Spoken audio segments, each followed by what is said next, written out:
वंदे मातरम बच्चों। आज आप लोगों को कुछ इम्पोर्टेंट टॉपिक बताने वाला हूँ। लेसन नंबर 8 आर्थिक सुधार, 11वीं का लेसन नंबर 8 जो आप लोग पढ़ चुके हो, लेकिन कुछ परिभाषित शब्द होते हैं जिसकी परिभाषा आपको आनी चाहिए। तो बेटा पहली परिभाषा के रूप में आपको बताना है, आपको बता रहा हूँ कि आर्थिक सुधार, लेसन का ही नाम है आर्थिक सुधार। आर्थिक सुधार अर्थात क्या? जो अर्थतंत्र में सुधार करे। जो जिस देश का अर्थतंत्र अगर सुधरता है उसकी आर्थिक सुधार में आर्थिक स्थिति अच्छी होती है, अर्थव्यवस्था अच्छी होती है, और उसको क्या करे, नियंत्रण क्रमशः सरल बनाए। जब तक वो सरल नहीं बनेगा, कोई चीज़ समझने के लिए जब तक हमको सरल रूप से नहीं समझ में आएगा, सरलता से सरलता होनी चाहिए किसी चीज़ को समझने के लिए। तो ये आर्थिक सुधार है, किसी देश का सुधार है बेटा। तो सरकार के नियंत्रण वाली अर्थव्यवस्था जो सरकार के नियंत्रण में आती है, सरकार के अंतर आती है, सरकार के अंडर में आती है, तो ऐसी अर्थव्यवस्था आर्थिक क्षेत्र में नियंत्रण क्रमशः सरल करने की प्रक्रिया को आर्थिक सुधार के रूप में जाना जाता है। सरकार के नियंत्रण वाली अर्थव्यवस्था में आर्थिक क्षेत्र में, अब सरकार के नियंत्रण वाली अर्थव्यवस्था, सरकार के नियंत्रण वाली अर्थव्यवस्था बहुत सारी हैं। तो नियंत्रण में जो रहती है सरकार के नियंत्रण वाली अर्थव्यवस्था, आर्थिक क्षेत्र में नियंत्रण क्रमशः कम करके, किस क्षेत्र में? आर्थिक क्षेत्र में नियंत्रण को क्रमशः कम करके सरल करने की प्रक्रिया, नियंत्रण क्रमशः सरल करने की प्रक्रिया को ही आर्थिक सुधार के रूप में जाना जाता है। ये आर्थिक सुधार होगा कि सरकार नियंत्रण वाली अर्थव्यवस्था में आर्थिक क्षेत्र को आर्थिक क्षेत्र में जो नियंत्रण है उसको कम करे, आर्थिक क्षेत्र में नियंत्रण को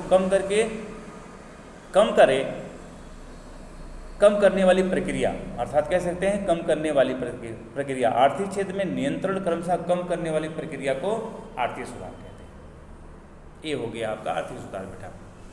और दूसरी पॉइंट है, आपको बता रहा हूँ, दूसरी पॉइंट है वैश्वीकरण। ये 10वीं में पढ़े हो आप लोग। वैश्वीकरण क्या होता है? वैश्वीकरण बेटा अर्थात विश्व के अर्थतंत्र को किसी देश के अर्थतंत्र के साथ जोड़ने, नहीं, देश के अर्थतंत्र को विश्व के अर्थतंत्र के साथ अधिक से अधिक जोड़ने की प्रक्रिया को वैश्वीकरण कहा है। या इसको कहते हैं, किसी देश के अर्थतंत्र को विश्व के अर्थतंत्र के साथ जोड़ने की प्रक्रिया को वैश्वीकरण कहते हैं। देश के अर्थतंत्र को वैश्वीकरण अर्थात देश के अर्थतंत्र को विश्व के अर्थतंत्र के साथ अधिक से अधिक जोड़ने की प्रक्रिया, जोड़ने की प्रक्रिया नहीं, अधिक से अधिक जोड़ने की प्रक्रिया को वैश्वीकरण कहा जाता है। तो वैश्वीकरण की प्रक्रिया यही है कि विश्व के अर्थतंत्र को नहीं, किसी देश के अर्थतंत्र को विश्व के अर्थतंत्र के साथ जोड़ने की प्रक्रिया को वैश्वीकरण कहता है। वैश्वीकरण के कारण क्या होता है बेटा? अपने सामान को दूसरे देशों में भेजा जा सकता है, दूसरे देशों के सामान को अपने देशों में लाया जा सकता है, आयात और निर्यात सरल बनता है, आयात और निर्यात अच्छे होते हैं उससे, वैश्वीकरण के कारण ही। अगर ये वैश्वीकरण नहीं हुआ होता तो हमारे देश में दूसरे देशों की चीज़ नहीं आ पाती, दूसरे देशों की चीज़ हमारे यहाँ नहीं आ पाती। इसलिए वैश्वीकरण के कारण दूसरे देशों की चीज़ हमारे देश में आसानी से मिल जाती है। वैश्वीकरण की यही देन है। जैसे कोई भी चीज़ दूसरे देशों में अगर बन रही है तो हमारे देश में भी आ सकती है, आएगी। इस तरह से वैश्वीकरण से ये फायदे होते हैं। तो वैश्वीकरण इसे कहते हैं बेटा। अगली पॉइंट है आपका निजीकरण। निजीकरण क्या है? नाम ही है उसका, निजीकरण। प्राइवेट जो चीज़ होती है उसको निजी बोलते हैं। प्राइवेटिजेशन मतलब होता है निजीकरण। निजीकरण किसे कहते हैं? जो अपनी चीज़ हो, खुद की हो, सरकार का उसमें कोई हस्तक्षेप ना हो, सरकार उसमें कोई कुछ नहीं कर सके, तो निजीकरण अर्थात औद्योगिकरण, औद्योगिक नीति का सार्वजनिक क्षेत्र से निजी क्षेत्र में हस्तांतरण। औद्योगिक मालिकी का सार्वजनिक क्षेत्र से निजी क्षेत्र में हस्तांतरण को बोला जाता है निजीकरण। कोई भी निजीकरण करने के लिए कोई सार्वजनिक चीज़ हो और उसको प्राइवेट में कर दिया जाए, प्राइवेटाइजेशन कर दिया जाए, तो उसे निजीकरण कहते हैं। औद्योगिक मालिकी मतलब औद्योगिक मालिकी का सार्वजनिक क्षेत्र से निजी क्षेत्र में हस्तांतरण को बोला जाता है निजीकरण।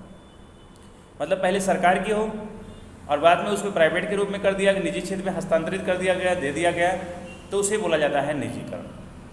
जैसे अभी बैंकों का आप लोग देख रहे हो, बैंकों का निजीकरण होने की बात चल रही है।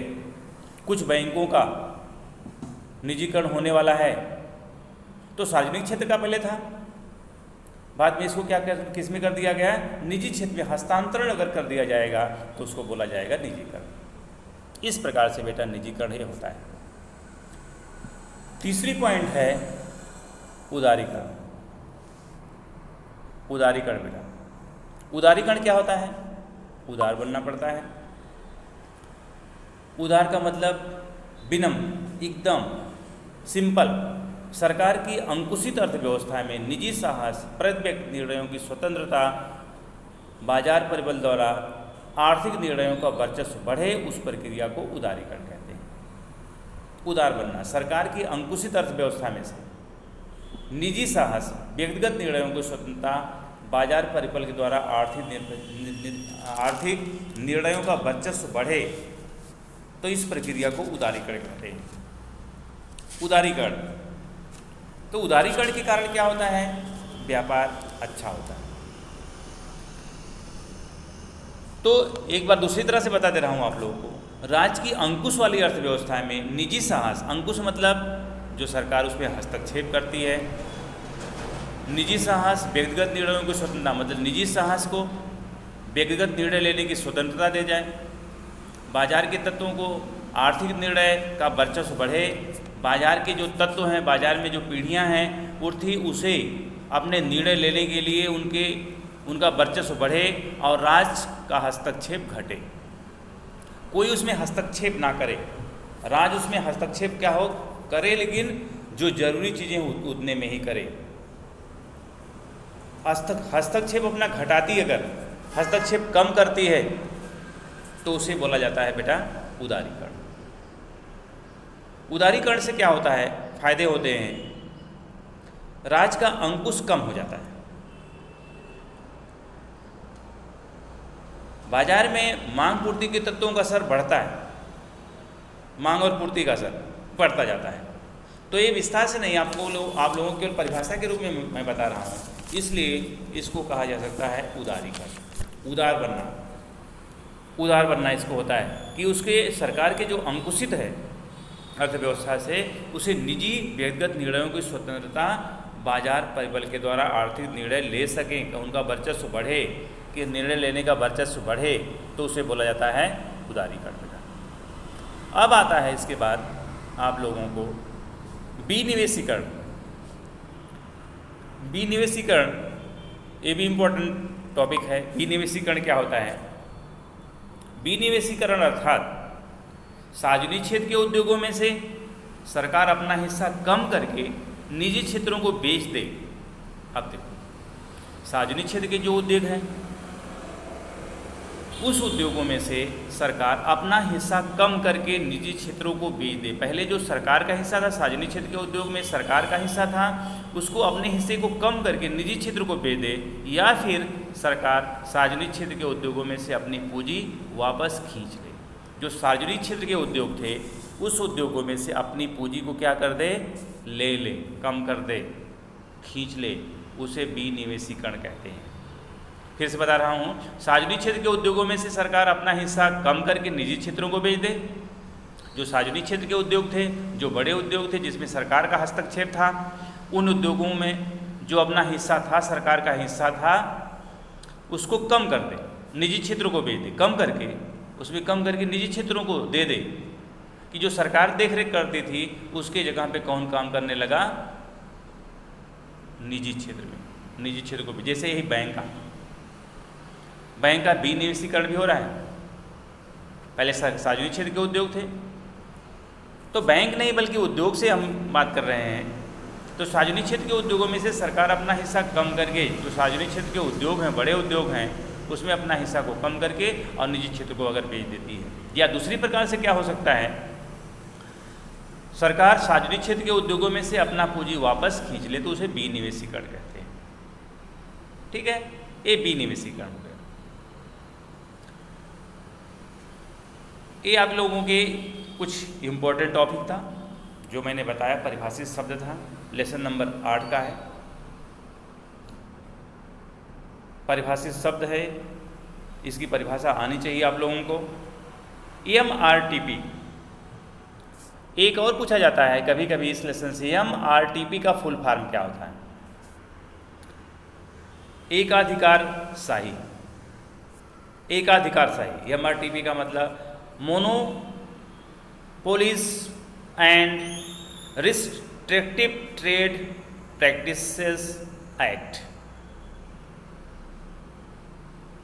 MRTP देखो, यही है इसका फुल फॉर्म।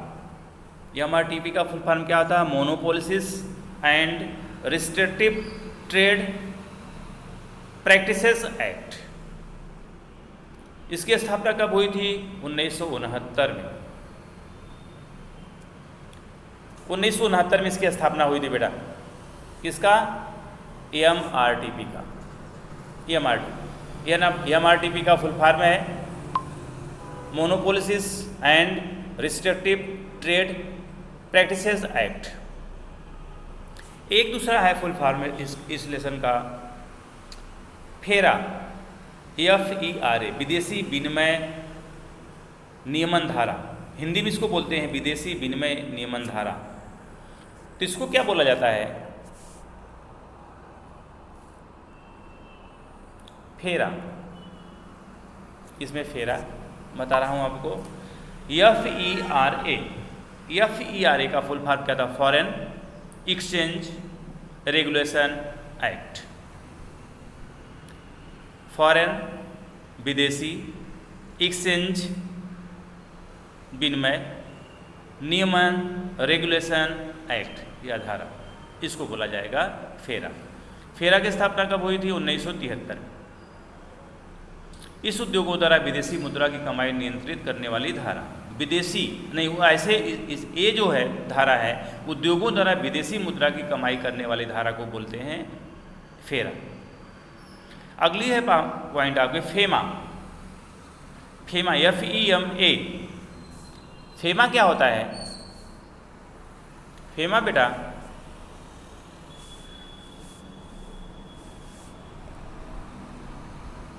फेमा है। फेमा को कहते हैं फॉरेन एक्सचेंज मैनेजमेंट एक्ट। इसकी स्थापना कब की गई थी? 1999 में। उद्योगों द्वारा विदेशी मुद्रा की कमाई नियंत्रित करने के बदले उसका संचालन करने से संबंधित कानून को बोला जाता है फेमा। फेमा की स्थापना 1999 में हुई थी। तो ये इस इम्पोर्टेंट टॉपिक है जो आना चाहिए आप लोगों को, इसको सबको आना चाहिए। जिसके अगर ये सब टॉपिक आपको आती रहेगी तो आर्थिक सुधार की आपको जो 8वां लेसन है इसमें आपको समझने में अच्छा रहता है। इसलिए ये बातें और भी मिलेगी आपको अगली क्लास में। 12वीं के लिए भी होता है, लेकिन यहाँ आपको लोगों को जानना थोड़ा सा ज़रूरी है। इस प्रकार से आप लोग पढ़ाई करते रहो और धन्यवाद। मैं इसको आप लोगों को YouTube माध्यम से भेजूँगा और आप लोग ज़रा हमारे चैनल को लाइक और सब्सक्राइब ज़रूर करिएगा। धन्यवाद।